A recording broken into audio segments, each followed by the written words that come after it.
E um aspecto que eu acho muito curioso de Game of Thrones, acho muito raro de se ver em outras séries, que eu acho que é um dos pontos mais altos da série, é que Game of Thrones é muito realista. E quando eu digo realista, só pra deixar claro, eu não tô falando dos efeitos visuais, esse tipo de coisa, que são bem feitos, mas não é sobre isso. É se tratando de quanto os personagens e aquele universo de Game of Thrones se parece com o nosso mundo. Sabe, as atitudes que as pessoas têm, as escolhas que elas tomam, sabe? Tudo que a gente vê ali é muito verossímil, tanto com a narrativa da série, quanto com o nosso mundo. Você consegue se ver muito bem dentro daquele mundo. E vendo por cima, o motivo que eu acreditava de Game of Thrones parecer tão realista, eu achava que era só por conta dos personagens. Eles são pessoas ruins, pessoas arrombadas, e as pessoas são assim no mundo, então por isso que Game of Thrones parece tão realista. Mas, parando pra pensar um pouco melhor nisso, dá pra ver que não é só por isso, sabe? Sim, isso é um fator importante, já que a história é os personagens, né? Qualquer história é sobre os personagens. Mas não é só por isso, e é sobre isso que eu quero falar no vídeo de hoje. Então, roda a vinheta e vamos lá.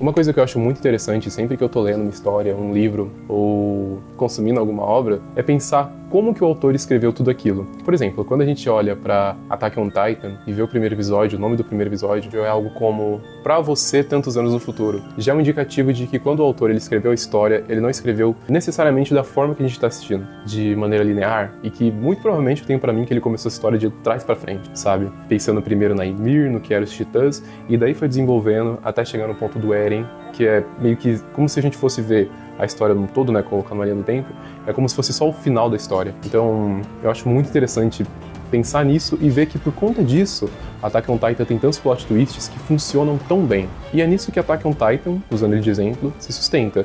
Na história que é muito bem feita, nos mistérios e nos plot twists. E por mais que ele tenha sim sua verossemelhança dentro da história, ele não necessariamente se esforça para ser uma história realista, ou que a gente compare com o nosso mundo e pense, não tinha outro jeito, ia ser assim. Mas quando a gente olha para universos como o de Game of Thrones, para saber mais como é que é a escrita do Martin e como que ele cria seus mundos e histórias, eu acho muito interessante que ele se preocupa em tudo ser muito natural, sabe? Tem eventos que ele quer que aconteça, mas para esse evento acontecer, ele precisa reunir diversos personagens em um local. Como que ele faz para esses personagens se encontrarem de maneira natural e isso fazer sentido na trama? Inclusive, esse motivo é um dos motivos pelos quais os livros mais atrasam para serem lançados, segundo ele. Teve, por exemplo, o Nod Meereen, que era um contexto desse, que todo mundo tinha que chegar no lugar ao mesmo tempo, mas ele escrevia e reescrevia e nunca achava que estava bom, então o motivo principal dos livros demorarem, eu acredito que seja muito disso, sabe? As coisas soarem natural. Porque, falando novamente do Casamento Vermelho, né? Quando ele acontece na série, é muito interessante a gente ver, porque a gente estava acompanhando os pontos de vista de vários personagens diferentes e culmina tudo ali. Então, quando acontece o que acontece nesse episódio, a gente tem vários pontos de vista do que tá acontecendo. E é impressionante e assustador. E é assustador não só pelo que acontece, eu não querendo dar spoiler, mas já dando meio spoiler, mas também pelas óticas que a gente tem daquilo. Isso traz muito realismo pra série. E já que eu comecei a falar dos pontos de vista, vamos falar disso. Eu acho muito interessante que na série, né, a gente vê isso, que a gente não tem um personagem principal de Game of Thrones. Claro, tem os que vão ter mais destaque no final, mas no decorrer da série toda, a gente vai acompanhando vários pontos de vista. E é interessante que isso é mostrado até na abertura, sabe? A abertura do episódio meio que mostra aonde que o episódio vai se passar. Isso eu acho muito legal. É doido que a gente conhece as motivações de cada um, o sentimento de cada um, a história de cada um, e muitos desses personagens estão rivalizando entre si. E por mais que sim, a gente tenha os nossos preferidos, a gente consegue entender a jornada de cada um, por mais heróica que ela seja, ou por mais monstruosa que ela seja. E eu não digo isso passando pano e tal, falando que, cada um é o herói da sua própria história. Não, existem personagens sim que em Game of Thrones são monstruosos, mas que a gente consegue entender o contexto de como ele tá fazendo aquilo ali, como ele tá movimentando a guerra, de como ele tá movimentando a história do ponto de vista dele. E se na série isso já é muito bem retratado, no livro então é bem melhor, sabe? É muito mais interessante. E a primeira vez que eu peguei pela Game of Thrones, eu achei muito curioso, que eu não sabia disso. O livro, ele é todo dividido nos pontos de vista, sabe? Uma hora a gente tá acompanhando o Tyrion, aí depois de um tempo a gente tá acompanhando a Sansa. E que curioso, né? Caiu no da Sansa, porque eu queria justamente falar sobre a Sansa. Eu acho muito curioso quando a gente pega pra ler o livro, que os pontos de vista do livro, aos meus olhos, torna a história muito mais enriquecedora, tanto em detalhes, quanto nesse sentido dele ser realista, mas também até de ser mais interessante do que a série. Porque a Sansa na série é uma das personagens que eu menos menos gostava. Eu entendia toda a situação que ela tava, e realmente não tinha muito o que ela fazer, mas eu achava entediante, sabe? Sempre que apareciam as coisas dela, ou meio vazio, sabe? Porque os outros personagens a gente conseguia ver um desenvolvimento, ela não. Era sempre ela assustada, e as atitudes que a gente via dela eram coisas muito sutis. No livro a gente acompanha realmente os pensamentos dela, a gente sabe o que tá passando pela cabeça dela, as coisas que ela considera.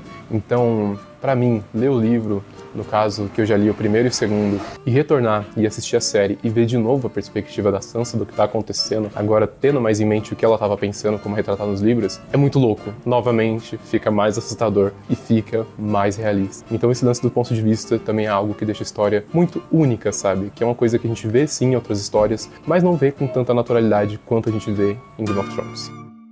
Agora, um ponto muito especial de Game of Thrones, e eu acho que o ponto que mais deixou a série famosa, que é o que todo mundo conhece, que é o que chama a atenção de todo mundo, é que ninguém tá salvo.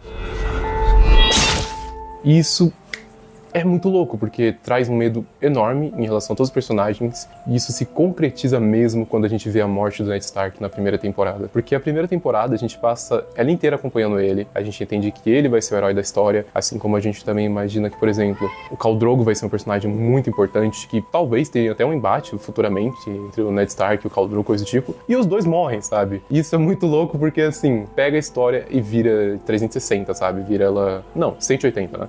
Vira ela de cabeça pra baixo. Isso é muito curioso e traz aquele sentimento de que ninguém é especial, sabe? Ninguém é verdadeiramente protagonista dessa história. Então, qualquer um pode morrer, assim como na vida real. E pra mim isso é muito louco porque, assim, tem muitas séries, né, que são assim, onde qualquer um pode morrer. O próprio Attack on Titan, né, que eu citei assim. E eu acho muito louco que logo no comecinho, né, tem a morte do Eren e a gente fica meio chocado, mas depois a gente descobre que ele não morreu. E tipo, e é isso, né?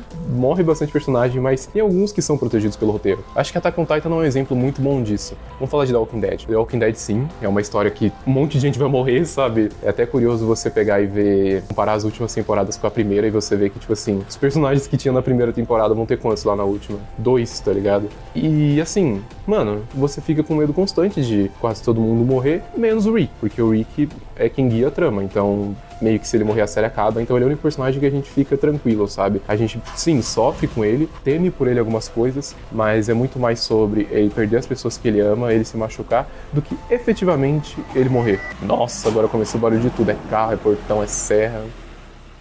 E lembrando que isso de histórias terem personagens protegidos, né, o escudo de roteiro, eu não acho que seja necessariamente um problema, porque The Walking Dead tem isso, e durante muito tempo The Walking Dead é muito bom. Inclusive The Walking Dead nos quadrinhos eu acho que é maravilhoso, sabe? Diferente da série. Chega um ponto que meio que vai descendo The Walking Dead nos quadrinhos não. Começa interessante, mas não tão bom, e só vai subindo, sabe? Só vai ficando algo mais maduro. Lê porque é muito bom, sabe?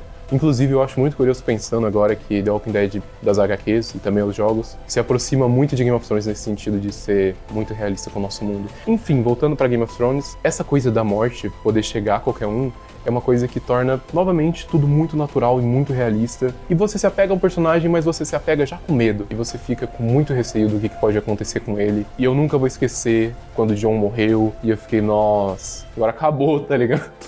E eu vou te contar, um personagem que eu me apeguei muito em Game of Thrones, mas que eu tinha certeza absoluta de que ia morrer, era o Davos. Dava Jonas o quê, rapaz? David Jonas... Sabe, eu gostava muito dele, do jeitinho dele, do fato de ele ser um contrabandista e meio que cair de gaiato em tudo e ir permanecendo vivo até o final. Então, eu achei do cara saber que termina a história com ele bem, porque eu tinha certeza absoluta que em algum momento ele ia de Vasco. Mas é isso. Inclusive aqui, pra mim, uma das cenas mais engraçadas da série é quando o Jon Snow e a Daenerys se conhecem, né? E a Missandei, se não me engano, fala, essa daqui é a Daenerys, a não queimada, filha do rei Aerys, mãe dos dragões, a não sei o que do Calazar, sabe? Um monte de coisa, assim, sei lá o que, rainha de Meereen, pá! Aí chega o Davos, esse aqui é o Jon Snow, meu amigo, sabe? Não tem muito o que falar, o Rei do Norte, é isso. Então, é isso, eu sou fã-clube do Davos e bora pro próximo motivo. Eu acho que um dos motivos principais também, porque as pessoas consideram Game of Thrones uma história muito realista, é infelizmente pela brutalidade da série, sabe? Game of Thrones é uma série extremamente violenta e o livro é até mais violento do que a série. E assim, sempre que um autor vai escrever algo violento, o que ele tem que pensar é se aquilo é necessário, sabe? Não necessariamente que uma história que tenha violência tenha que ser uma coisa necessária, mas tem limites que quando a gente vai cruzar, a gente tem que ter muita sabedoria do que a gente tá fazendo. Como, por exemplo, 30 Reasons Why fez várias vezes de maneira muito irresponsável. por mais que eu goste da série, teve muitos momentos que eles se passaram ali. E o que eu acho mais louco quando eu penso na violência de Game of Thrones é que ela choca, que ela é muito brutal, mas que a violência de Game of Thrones não é algo desnecessário. Ela é algo que tem uma função narrativa, não sempre, né? Tem alguns momentos que ela é simplesmente gratuita, né? Principalmente quando vai chegando mais as últimas temporadas, né? Coisa e tal. Como na casa do Craster, também tem a cena do Jaime com a Cersei no enterro do Joffrey, que são cenas violentas, extremamente desnecessárias, extremamente... Sabe, é só pra chocar, não precisava estar ali. Mas tem muitos momentos, como por exemplo, a morte do Ned Stark, quando o Bran é empurrado, o próprio casamento vermelho, que são cenas extremamente pesadas, algumas realmente gráficas, mas que servem a um propósito, que é o propósito narrativo de mostrar o quanto a guerra é cruel. Isso volta naquele tópico de que qualquer um pode morrer, e numa guerra é exatamente assim. E é muito admirável a coragem que o Martin tem de matar personagens principais e personagens que a gente gosta, sabe? Como o Robb. Eu ia falar a mãe dele, mas eu não gosto da mãe dele. A Ygritte. E da Shireen eu não vou nem falar muito, porque aquilo...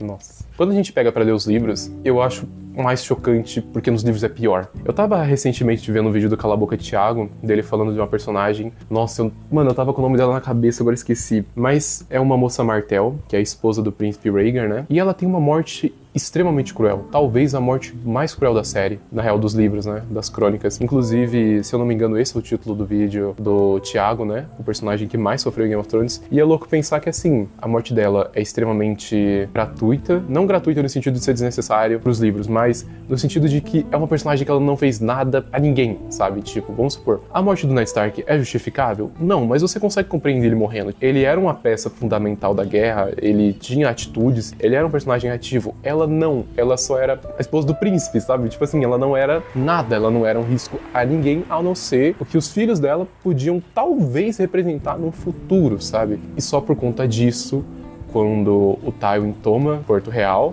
pro Robert, ele pega e manda executar as crianças e ela da forma mais brutal possível. E o Thiago levanta um tópico no vídeo que ele fala: é necessário mesmo ter coisas tão gráficas assim na história? Como também, por exemplo, isso não é uma coisa que ele citou, mas é uma coisa que eu pensei também, né? Quando eu estrear a segunda temporada de House of the Dragon. Matam também, né, o filho da Helena. São coisas que realmente precisavam estar na história, porque são coisas muito pesadas. Só que, parando pra ver, pra comparar com o nosso mundo real, são coisas que infelizmente realmente aconteceram e provavelmente acontece, provavelmente não, né? Acontece essas coisas brutais no nosso mundo, mesmo não tendo guerras, e quem dirá da onde tá tendo guerras, né? Porque atualmente tá tendo guerras, e também um monte de coisas brutais que aconteceram no passado, né? Tô escrevendo um roteiro pra fazer um vídeo sobre Jogos Vorazes, e é muito louco pensar que muitas coisas brutais que aconteceram no nosso mundo, que são extremamente chocantes, não fazem sequer 100 anos, sabe? Então, assim, a função narrativa de toda essa brutalidade, né, que tem nas crônicas, né, em geral é retratar como a guerra é cruel, e é muito bom saber que o Martin é um autor muito bom e que ele tem muita sabedoria pra lidar com isso, e que, pelo menos os livros, em nenhum momento, por mais que me assustasse essa violência,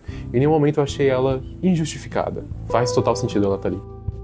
Inclusive, uma coisa que eu queria comentar, né, coisinha meio boba, eu demorei muito pra ler, deixa eu pegar ele aqui de novo, pra ler esse livro por completo, né, o segundo livro das crônicas, porque nele, efetivamente, é quando começa a Guerra dos Cinco...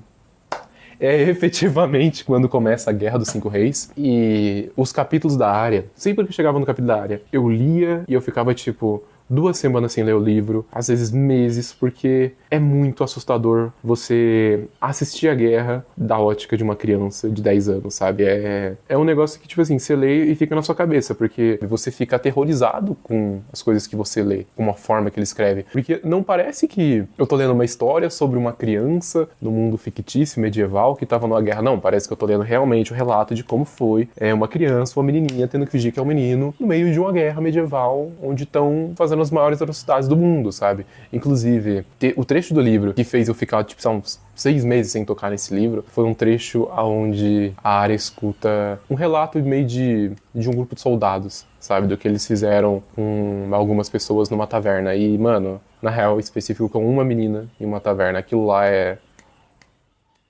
Eu não vou falar, sabe? E eu também não recomendo você pesquisar, porque é um negócio muito pesado, muito gráfico. Só se você for ler o livro mesmo e... Cê é louco, pra mim esse momento tá no mesmo nível da morte da esposa do Rhaegar, sabe? É muito assustador. E agora, o último ponto sobre o porquê Game of Thrones é tão realista. E esse meio que é... Vai ter um bônus depois desse, né? Porque eu quero falar um pouco só sobre a Casa do Dragão. Mas que é um negócio que eu vejo muita pouca gente comentando. Que assim, lembra que eu tinha comentado que Attack on Titan parece que você tá vendo o final de uma história quando você... Não quando... Quer dizer... Quando você tá assistindo, não parece que você tá vendo o final de uma história. Só que quando você termina de assistir o anime completo e você vê todo o contexto, o que a gente viu era o final, sabe? Dava pra ter muitas coisas antes explicando tudo mais. E Game of Thrones é tipo isso. Quando a gente começa a assistir Game of Thrones, é pouco tempo depois da queda da Casa Targaryen, sabe? A Casa Targaryen ficou 300 anos, se eu não me engano, no poder, reinando lá, os 7 reinos e tudo mais, Westeros. E a gente começa a assistir após a queda deles. E isso é muito interessante porque no primeiro episódio, eles referenciam muito tudo que já aconteceu. É como se tudo que fosse de grandioso já tivesse passado. Ah, as Eras dos Dragões? Já foi. As Eras das Guerras, de quando o Robert era um rei incrível, não sei o que, já foi, sabe? Tudo que era interessante, assim, de muito grandioso, de espetáculo, já aconteceu. O Fosso dos Dragões era uma construção enorme. O que ele é agora? Uma ruína. Os dragões, como Balerion, olha o tamanho que eles eram. O que eles são agora? Ossos. Então, é muito louco pensar que não só os personagens são muito passíveis de morrer, isso fica muito claro, mas também mostra como se eles realmente não fossem ninguém importante, sabe? Como se eles fossem só mais uma pessoa naquele mundo e que todos os eventos grandiosos já aconteceram. E isso é muito legal, porque tudo de grandioso que acontece na série acaba tendo um peso muito maior. Sabe, quando a Daenerys... Eu ia falar invoca os dragões, parece que ela tá invocando tipo Wither no Minecraft. Enfim, quando a Daenerys, né, entra no fogo e daí nasce os dragões, aquilo é extremamente épico. E aquilo é tão épico que eles refizeram na Casa do Dragão, com outra imagem, outra estética, e ficou muito louco, sabe? Aquilo vai ser o wallpaper do meu computador enquanto eu estiver editando esse vídeo, porque eu acho essa imagem muito linda e ela é muito carregada de símbolos, de significados, e isso é muito louco. E como as coisas vão acontecendo aos poucos, é muito doido a gente ver que é grande, realmente leva um tempo pra ser grande. Até o Jon conseguir conquistar o norte de volta, a Batalha dos Bastardos, o Templo dos Dragões crescerem, a própria Batalha da Água Negra, todo o planejamento que tem pra aquilo, a evolução da área, sabe? A ameaça do Rei da Noite crescendo, Hard Home, tudo que acontece acaba sendo muito grandioso. E isso me traz um sentimento muito parecido com os jogos da From Software, Dark Souls, principalmente o 2 e o 3, que quando você chega pra jogar, meio que as guerras já aconteceram, sabe? Você só tá ali, você não é tão importante, você tem que se esforçar muito pra ser alguém importante. Então esse é o aspecto pra mim que conclui tudo isso que torna Game of Thrones tão especial. A forma que o Martin criou esse universo fez tudo ser extremamente vivo. E agora o bônus, né, que eu queria dizer, falar um pouco sobre a Casa do Dragão, porque a Casa do Dragão é uma história que eu acho muito interessante. Eu acho muito curioso pensar que quando a gente assiste Game of Thrones, a gente sabe que por mais cruel que seja aquele universo, a gente espera que o final seja pelo menos agridoce. A gente não espera que seja um final bom, mas que tenha, assim, algumas conclusões positivas, sabe? Que o Jon consiga vencer o Rei da Noite, que quem se sente no trono seja... Se não for quem a gente queira que seja pelo menos uma pessoa, tem o intuito de ter um governo bom, sabe? De não ser um Joffrey da vida, ou um Stannis, ou, sei lá, o próprio Robert, que não ligava pra nada. Que seja uma pessoa com intenções boas, sabe? E que além disso, que saiba governar. Mas quando a gente vai assistir Casa do Dragão, a gente sabe que desde o começo e até o final daquela história, que vai ser só tragédia. Que aquela é uma história sobre tragédia, e não vem me falar que eu tô dando spoiler. Uma das primeiras frases da série é que só a Casa Targaryen poderia destruir ela mesma. E que, mano, se aqui tava assim, tem dragão, não sei o que e tal, Game of Thrones tem só os ossos e só tem 2 Targaryens, alguma coisa de muito errado deu. Então, assim, você sabe que vai ser sobre tragédia, e se você não sabia, agora você tá sabendo.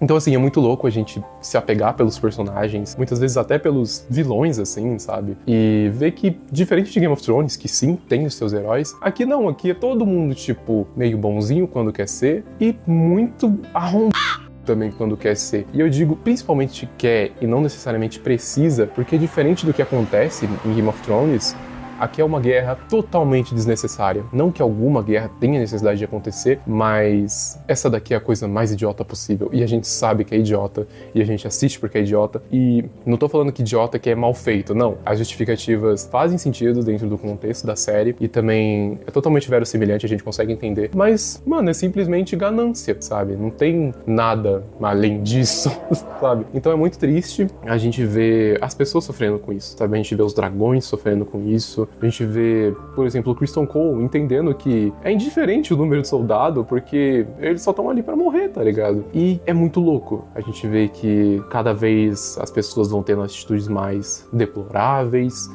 irmão matando irmão, sabe? É totalmente desnecessário e é uma outra ótica realista sobre a mesma obra, sabe? Sobre o mesmo universo. E é uma ótica até mais cruel, sabe? Eu acho que a Casa do Dragão, ela é bem mais pesada do que Game of Thrones em si, porque não tem esperança, sabe? Talvez Game of Thrones tenha cenas mais pesadas e que marcaram mais a sua época, e talvez a Casa do Dragão nunca alcance isso, mas o clima que a Casa do Dragão passa é muito pesado em muitos dos momentos, e eu acho muito curioso que quando eu tava assistindo, né, primeira temporada eu vi sem saber de nada, segunda eu já sabia de tudo, porque não aguentei esperar 2 anos, eu fui ver spoiler de tudo, é muita coisa sobre fogo e sangue, então é isso, sabe? Mas a primeira, quando ela tava acabando, eu pensei, nossa, mano, o pessoal ameaçou guerra, não sei o que, mas por enquanto tá só no bico, nada acontece, né? E quando eu tava vendo, era justamente nessa cena que tá passando agora no fundo, e eu pensei, essa aqui vai ser a primeira kill. E quando o Lucerys morre, é tão triste, sabe? Porque, tipo, beleza, por mais que ele tivesse feito o que ele fez, né, com o Aemond, não é uma coisa que dá pra condenar muito ele, ainda mais depois de tantos anos, sabe? E ver ele ali todo assustado, sendo uma criança, com o dragão pequenininho, e aquele Godzilla, aquela véia seguindo ele, sabe? É assustador, e a forma como ele morre, tão trágica, sabe? É tão vazia, e